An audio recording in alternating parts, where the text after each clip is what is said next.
So guys, I am here for this question. The question is given of class 10th mathematics. So that the cube of any positive integer can be written in the form 4m or 4m plus 1 or 4m plus 3 for some integer m. Question ये बता रहा है कि पूछ रहा है या हमें ये शो करना है कि किसी भी पॉजिटिव इंटीजर का क्यूब हमें 4m और 4m प्लस 1 और 4m प्लस 3 के फॉर्म में दिखाना है। तो आइए सॉल्यूशन इसको सॉल्व करते हैं। So guys, solution of that question को हमने आपको समझा दिया है। तो हम मान लेते हैं ए को हम पॉजिटिव इंटीजर मान लेते हैं। Let a equals to positive integer. अब हमने ए को पॉजिटिव इंटीजर क्यों माना? हमें 4m हमें किसके फॉर्म में दिख रहा है? बी क्यू के फॉर्म में। और अगर हम 4m प्लस 1 लिख देते तो बी क्यू प्लस आर के फॉर्म में दिख रहा है, जो कि अगर हम ए लगा दें A equals to B Q plus are, ये किसका फॉर्मूला है? यूक्लिड्स डिवीज़न लेमा का। तो यहीं पर हम यहाँ पर यूक्लिड्स डिवीज़न लेमा का ही फॉर्मूला यूज़ करेंगे, क्योंकि पिछली वीडियो में हमने यूक्लिड्स डिवीज़न लेमा का फॉर्मूला बताया था। तो उसी से रिलेटेड ये क्वेश्चंस हम आपको बता रहे हैं। तो let a equals to positive integer, यहाँ पर ए क्या है? एक पॉजिटिव इंटीजर है और हम मान लेते हैं b इक्वल्स टू 4। क्वेश्चन में क्या दिया है? 4m के फॉर्म में हो, 4m प्लस 1 के फॉर्म में और 4m प्लस 3 के फॉर्म में, तो हमें उसी को शो करना है। तो हम b को मान लेते हैं 4। अब यहाँ पर अगर हम लिख दें 4q प्लस r और हम b को 4 मान लिए, q का कुछ चेंज नहीं होना, तो a इक्वल्स टू 4q। अगर r की जगह पर हम 1 मान ले तो 4q प्लस 1, जहाँ पर q को हम ऐसा चेंज करेंगे ताकि वो m के फॉर्म में आ जाए। तो यही चीज़ को करना है हमें। q को हम ऐसा चेंज करेंगे कि वो m के फॉर्म में आ जाए। और अगर 4m प्लस 1 आ गया या फिर 4m आ गया तो हमारा फर्स्ट कंडीशन दिख जाएगी। 4m प्लस 1 आ गया तो फर्स्ट वो कंडीशन दिख जाएगी, 4m आ गया तो वो कंडीशन दिख जाएगी, 4m प्लस 3 आ गया तो वो भी कंडीशन दिख जाएगी। तो a equals to 4q plus 1 यानी कि a equals to B Q plus r. तो हम b को मान लेते हैं 4। अब सॉल्व करते हैं using Euclid's division lemma.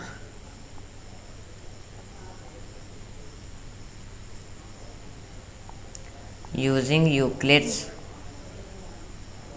Division lemma, जो कि क्या है? Formula a equals to B Q plus are. ये हमारा फॉर्मूला है a equals to B Q plus r, जहाँ पर a को हम पॉजिटिव इंटीजर मान चुके हैं, b को हम 4 मान चुके हैं। a equals to 4q plus r, जहाँ पर r क्या है? वो 0 होगा या फिर 0 से बड़ा होगा, और r हमेशा डिवाइज़र से छोटा होगा, जो कि है 4। तो अब हम इसे सॉल्व करते हैं। a equals to 4q plus r. अब हम फर्स्ट कंडीशन से मानना शुरू करते हैं, जहाँ पर फर्स्ट कंडीशन है r इक्वल्स टू 0। हमें ये मानेंगे पहले, तो इसी में हमें r को के प्लेस पर पुट करना है। a equals to 4q plus 0। अब हमें इसका क्यूब दिखाना है, तो हम यहाँ पर करेंगे cube of both side. Cube of both side, cube of both side हम दोनों की तरफ क्यूब करेंगे। तो यहाँ पर लिखेंगे हम a cube equals to 4q plus 0 to the whole cube. अब यहाँ पर लिखेंगे a cube equals to a cube plus b cube plus 3 into 4q into 0 square plus 3 into 4q square into 0। हम यहाँ पर ये लिखेंगे। या इसके बाद हमें और इसे डीपली सॉल्व करना है। तो यहाँ पर a क्यूब इक्वल्स टू 4 4 ज़ा 16, 16 4 ज़ा 64, तो यहाँ पर आएगा 64q क्यूब प्लस 0 का क्यूब 0 होगा। अब यहाँ पर 3 4 ज़ा 12 होगा, लेकिन जब 12 को हम 0 से मल्टीप्लाई करेंगे तो पूरा 0 हो जाएगा। प्लस यहाँ पर है 3 इंटू 4, फिर भी यहाँ पर 0 से मल्टीप्लाई है तो पूरा 0 हो जाएगा। तो यहाँ पर लिखेंगे ए क्यूब इक्वल्स टू 64 क्यू। हमें ये मिला सिर्फ। अब यहाँ पर अगर लिखें ए क्यूब इक्वल्स टू, तो हमें क्या फाइंड करना है, 4m के फॉर्म में, 4m+1 के फॉर्म में, 4m+3 के फॉर्म में। तो हम इसे 4 से मल्टीप्लाई करेंगे तो यहाँ पर आएगा 4 16, यानी कि 16 4 जा 64, और यहाँ पर होगा क्यूब। ये हुआ। अब हमें क्या फाउंड करना, हमें दिखाना था ना कि क्यू को हम ऐसा रिप्रेजेंट करेंगे कि वो m में आ जाए। तो हमने ये पहले बता चुके हैं हम। अब यहाँ पर होगा ए क्यूब इक्वल्स टू 4m। अब आपके मन में सवाल आ रहा होगा ये कैसे हुआ। तो फर्स्ट ऑफ ऑल गाइज हम बता देते हैं कि हम यहाँ पर m को मान लेंगे 16 क्यूब, क्योंकि यहाँ पर हम जब 4 से इस चीज़ को डिवाइड करेंगे, डिवाइड करने के बाद ये क्यूब को हमें क्या मानना था, m के फॉर्म में, यानी कि क्यू को हमें मानना था m के फॉर्म में। तो हम 16 क्यूब को m की प्लेस पर मान लेंगे। तो यही हुआ। फर्स्ट कंडीशन हमें पा ली है, हमें मिल गई है first condition. Now second condition हम मानेंगे r इक्वल्स टू 1। हम जब इसे मानेंगे तो अब r की प्लेस पर हमें 1 पुट करना है। तो a equals to 4q plus 1। अब इसका हम क्यूब करें, cubing both side, cubing both side, जहाँ पर a whole cube equal 4q plus 1 whole cube, जहाँ पर हम सॉल्व करेंगे तो a cube equals to 4q whole cube plus 1 whole cube plus 3 into 4q into 1 square plus 3 into 4q square into 1। ये अब हम इसे और डीपली सॉल्व करें उसी सेम प्रोसेस से। A cube equals to 16 cube plus 1 plus 3 4 ज़ा 12 Q square, square यहाँ पर नहीं आएगा क्योंकि 1 इंटू 1, तो 3 4 ज़ा 12 क्यू प्लस 3 इंटू 4 4 ज़ा 16, तो 16 3 ज़ा 48, तो यहाँ पर हम लिखेंगे 48 क्यू स्क्वायर। ये सारा सॉल्व हो चुका है। A cube equals to 64 cube plus 1 plus 12 Q plus 48 Q square. हमें वहाँ पर यही फाउंड हो। इसके आगे हमें क्या करना है, यहाँ पर हमें ए क्यूब 1 को हमें बाहर करना है, क्योंकि हमें क्यू को सारे इकट्ठा करना है। तो हम लिखेंगे 64 q plus 12 Q plus 48 Q square plus 1। हमने 1 को बाहर लिखा क्योंकि ये सिर्फ constant. Now a cube equals to, यहाँ पर सारे नंबर 4 से डिवाइड हो रहे हैं ना, तो अब हम सेम प्रोसेस करेंगे। 4 यहाँ पर होगा 16 क्यूब प्लस 3q प्लस 4 1 ज़ा 4 2 ज़ा 8 क्यू स्क्वायर। ये मिल गया है। अब हमें किसके फॉर्म में लिखना है, m के फॉर्म में। तो 4m प्लस 1 हमें मिल गई है सेकंड वैल्यू भी। 4m प्लस 1 फाउंड हो चुकी है। अब हमें m का s क्यों मिला, क्योंकि m equals to 16 cube plus 3q plus 12q square. हमें इस चीज़ को ज़रूर लिख देना है, वरना एग्जामिनर अगर सोचेगा कि यहाँ पर इस लड़के ने एम क्यों लिखा, रीज़न भी नहीं लिखा, तो हमें रीज़न ज़रूर से लिख देना है। नाउ अगर थर्ड कंडीशन हम पुट करें r इक्वल्स टू 2, तो अब इसे हम देख लें। a equals to 4q plus 2। अब हमें फिर से क्यूबिंग बोथ साइड, दोनों साइड पर क्यूब करना है, दोनों साइड को क्यूबिंग बोथ साइड। यहाँ पर हो जाएगा a cube equals to 4q plus 2 whole cube. Solve करें, a cube equals to 64q cube plus 8 plus 3 into 4q into 2 square plus 3 into 4q square into 2। ये प्रोसेस हुआ।